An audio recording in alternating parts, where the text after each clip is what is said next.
Bonjour tout le monde, bienvenue sur Jumain Film. Donc aujourd'hui c'est moi tout seul, Guillaume. Enfin, il fallait bien que je vous fasse une vidéo.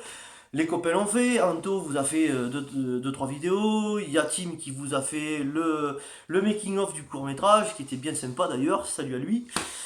Donc moi voilà, qu'est-ce que je fais depuis tout ce temps? Ben moi je suis pas confiné autant que les autres en fait, parce que je travaille. Donc voilà, mais bon, c'est pas une excuse parce que j'ai beaucoup de jours de repos, mais c'est vrai que je voulais vous parler de Walking Dead, donc du coup, je me suis retapé toutes les séries, toutes les saisons de Walking Dead, puisqu'en ce moment, on est en plein dans la saison 10 de Walking Dead et que d'ailleurs la fin ne peut pas arriver parce qu'avec le confinement, eh ben, c'est reporté la suite.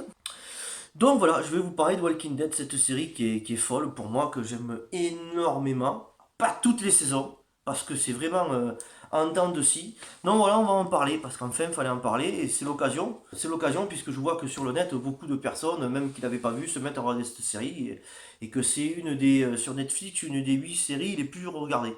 Donc cette série est exceptionnelle, moi j'adore, surtout les 4 premières saisons. Je le dis haut et fort, les 4 premières saisons. Parce qu'après, les showrunners sont partis. Et du coup, c'est plus tout pareil. Il y a des mauvais choix qui se font. Et, si vous voulez, dans les 4 premières saisons, vous avez les 16 épisodes qui sont bons à chaque fois. Après, sur 16 épisodes, vous devez en avoir 5, 4-5 qui sont très très bien. Et des fois, et les autres qui sont très mauvais souvent, quoi. Bah, ça c'est clair.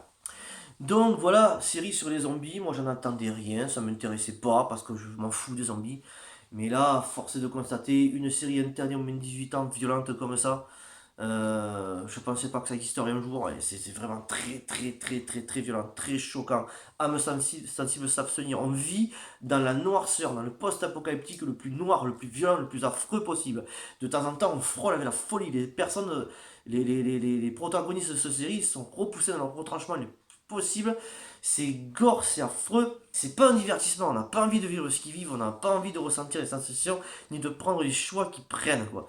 C'est c'est génial. Alors moi j'aime énormément le personnage de Rick, Andrew Lincoln. Voilà. En plus, moi j'aime bien le look un peu western comme ça, Santiago et tout. Moi j'adore. Il est kiffant. Surtout son jeu d'acteur au début quand il sort comme ça, qui sait pas ce qui se passe, les situations, les choix qu'ils vont faire, qui vont l'amener à cette violence, à être obligé de prendre les choix qu'il va prendre et être le meneur d'une équipe comme ça. Et ça, on le sent vraiment quand il tue son pote et qu'il est obligé de faire ça et tout ça, c'est génial. Voilà. Moi, j'adore cette série, le personnage de Daryl Dixon, le personnage de Michonne. Daryl, très intéressant, Daryl, parce qu'au début, il fait penser un petit peu à un petit minable, à un petit voyou, alors qu'en fait, le mec, c'est vraiment, s'il y a bien quelqu'un qui peut survivre, même seul dans cette série, c'est lui. Il est excellent, Daryl. Si je devais être un personnage de la série, je préférerais d'un côté être lui, parce que lui, il est capable de manger n'importe quoi, de pister n'importe quelle piste, de s'en sortir partout. Il est excellent, ce mec. Il y a le personnage de Carole qui est très intéressant, cette femme battue qui a été soumise toute sa vie à son mec. Et qui là, petit à petit, au fil des épisodes, va s'affirmer, va devenir une femme dure, peut-être une meneuse même, qui va leur sauver la vie plusieurs fois. C'est une survivante terrible, elle est excellente, cette femme. Voilà. Tous ces personnages sont fous. Maggie, qui est excellente. Voilà, le personnage d'Herschel, le personnage de Dale, qui vont être plus ou moins des mentors pour eux, qui vont pouvoir les guider pour qu'ils puissent de temps en temps, même dans les moments les plus sombres, rester humains. Et ils vont rester humains grâce à des personnages qu'ils auront rencontrés comme ça, comme Herschel et comme Dale. C'est formidable ça. Après voilà, moi c'est à partir de la saison 4, fin de la saison 4, début de la saison 5, que ça commence, des nouveaux personnages qui commencent à arriver que j'aime pas. Voilà, comme Gabriel, voilà, le personnage d'Ézéchiel du royaume, là, le mec qui se fait passer pour un roi avec son tigre, le personnage de Jadis dans la décharge. Ça me fait trop penser à Mad Max, on s'écarte un peu trop de Walking Dead, même si c'est plausible tout ça, mais moi ça fait pas le jeu quoi. Il y a trop de moments avec tous ces personnages, les autres qui vivent comme des Amazones là-bas. Jusqu'à la saison 4 en fait, le politiquement correct et enfin, la politique ne rentrait pas dans Walking Dead en fait. À partir du moment où ils ont intégré le personnage d'Aaron, qui vient les chercher pour aller à Alexandria, ils ont amené l'homosexualité. Pourquoi pas? On s'en fout. On nous, on nous emmerde pas avec ça dans la série si vous voulez. Donc qu'il y ait des homosexuels ou pas, c'est pas le propos. Il y a du lesbianisme, il y a Tara qui est lesbienne, tout ça. C'est pas gênant. Bon, on sent bien qu'on nous montre ces passages-là parce qu'il faut nous montrer ces passages-là. Ça n'apporte rien à l'histoire, si vous voulez. Mais ça descend pas l'histoire et ça accapare pas trop de temps, si vous voulez. C'est pas chiant. Mais après, par contre, le personnage des femmes, là, qui vivent retranchées entre femmes, pour survivre et tout, on voit bien que ça aussi, ça a été plus ou moins mené. Voilà, ça a été, on a plus ou moins, on nous a balancé des messages comme ça. Soit, si la série était intéressante, si ça me dit quelque chose, ça serait pas mal, mais ça part un peu trop dans tous les sens. On stagne trop, voilà, ça n'évolue jamais, il y a toujours autant de hordes de zombies, alors on comprend bien que les zombies, au bout d'un moment, ils auraient tous tué. Au bout d'un moment, ils auraient tous tué. Comment ça se fait que dans les supermarchés, ils arrivent toujours à trouver de la bouffe? Ben, ça serait ultra périmé. Plus de 10 ans qu'ils subissent ça, ça serait ultra périmé. Donc voilà, ça c'est pareil. On devrait nous les montrer, évoluer un petit peu comme dans Postman, c'est-à-dire régresser, être obligé de travailler la terre avec des charrues. Voilà, ils devraient être obligés de la fabriquer la nourriture pour survivre. Alors on voit qu'ils font des échanges avec d'autres peuples et tout. Bon, mais pas assez. Moi, je trouve que ça devrait. Ils auraient dû s'étirer sur ça en fait et nous montrer, essayer d'aller trouver d'autres communautés un peu plus loin aussi. Voilà, ça aurait été beaucoup plus intéressant et nous montrer comment évolue la situation dans le monde, essayer de se contacter pour essayer de faire des groupes beaucoup plus grands, essayer de reconstruire quelque chose. Voilà, ça serait intéressant, essayer d'éliminer le maximum de zombies pour qu'il y en ait le moins possible et continuer à vivre. Voilà, même si de temps en temps ils sont attaqués, qu'ils rencontrent d'autres groupes, ça serait intéressant.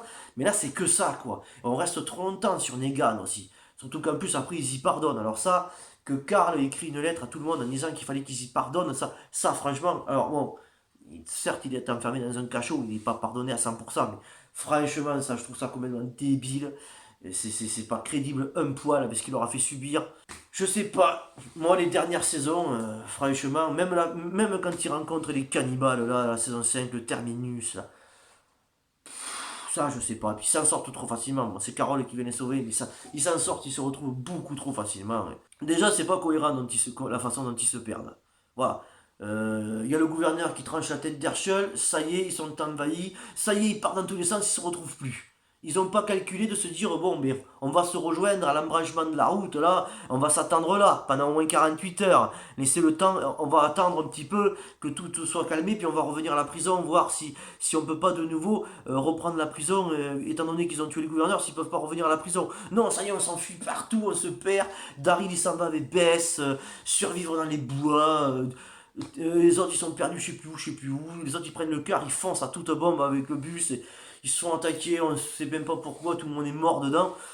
Non, ça part dans tous les sens, ça n'a aucun sens, ni queue ni tête, ils marchent des jours à pied, et puis tous ils se retrouvent là-bas après, voilà.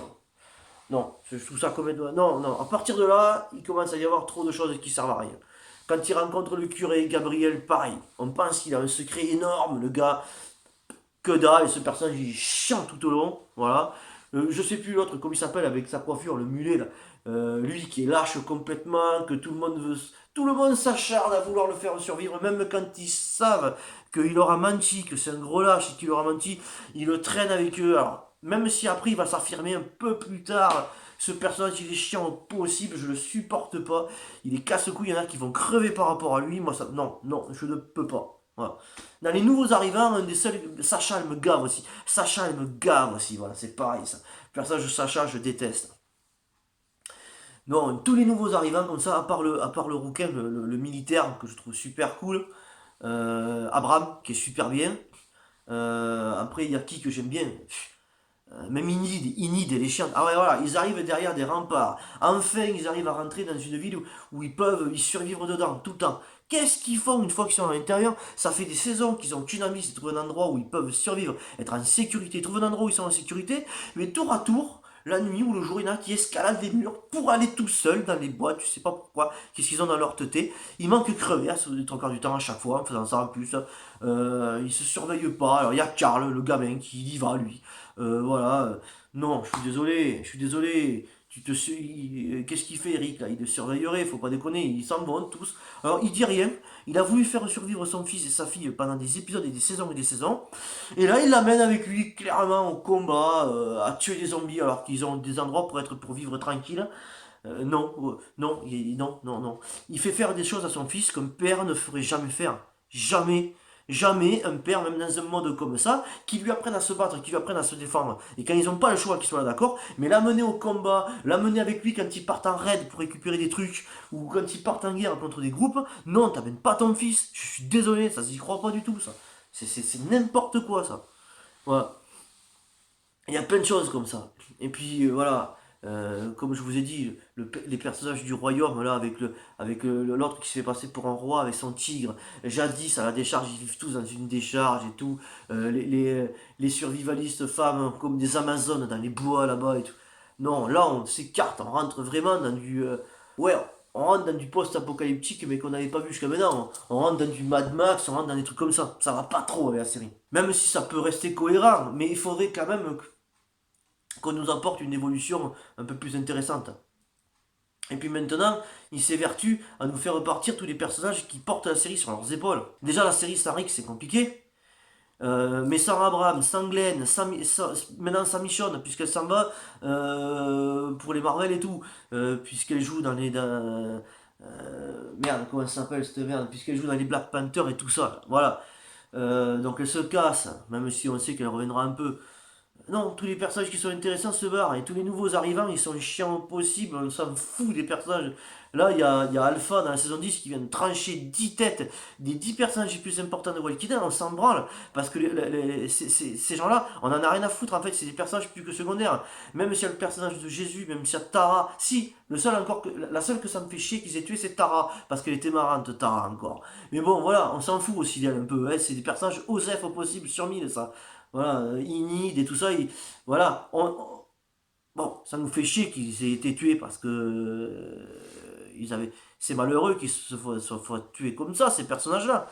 Mais on s'en branle de ces persos.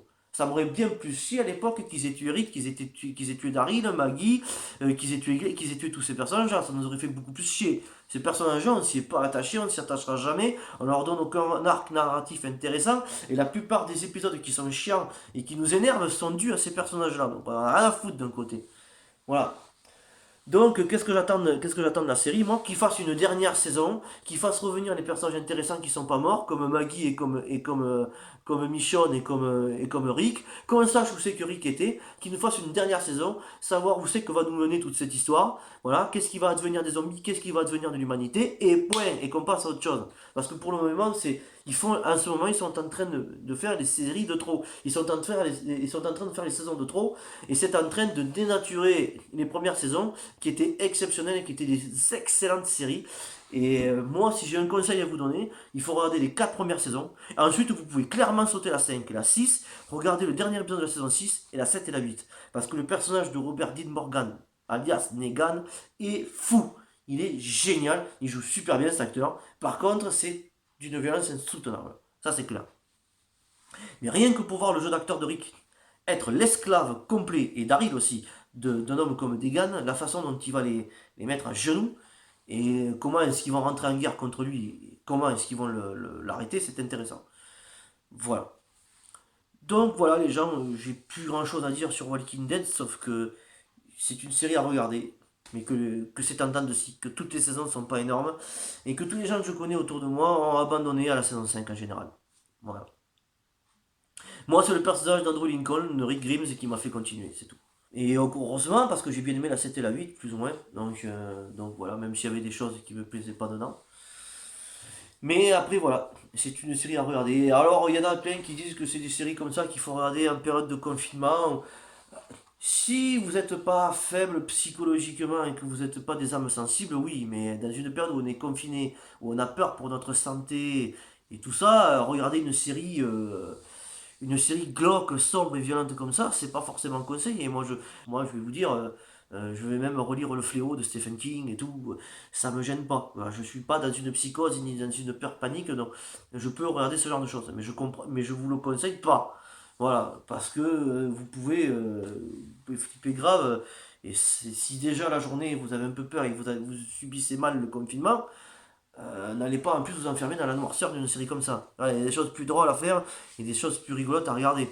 Mais après, c'est une série incontournable et qui est vraiment exceptionnelle, qui est géniale. Les acteurs sont fous dedans. Donc voilà, ciao ciao les gens.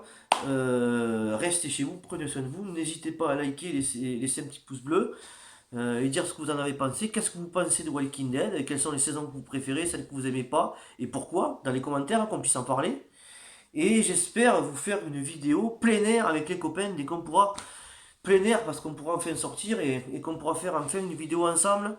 Parce qu'en ce moment, le cinéma, ben, c'est fermé, à juste titre d'ailleurs. Quand est-ce que les plannings de cinéma vont pouvoir ressortir mais au moins qu'on puisse vous faire une vidéo tous ensemble. Voilà, ça sera cool. Parce que là, on habite tous à quelques kilomètres les uns des autres, mais on peut pas se voir et ça nous fait chier un peu. Voilà.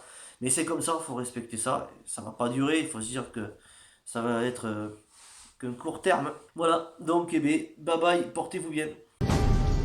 Hasta la vista, baby.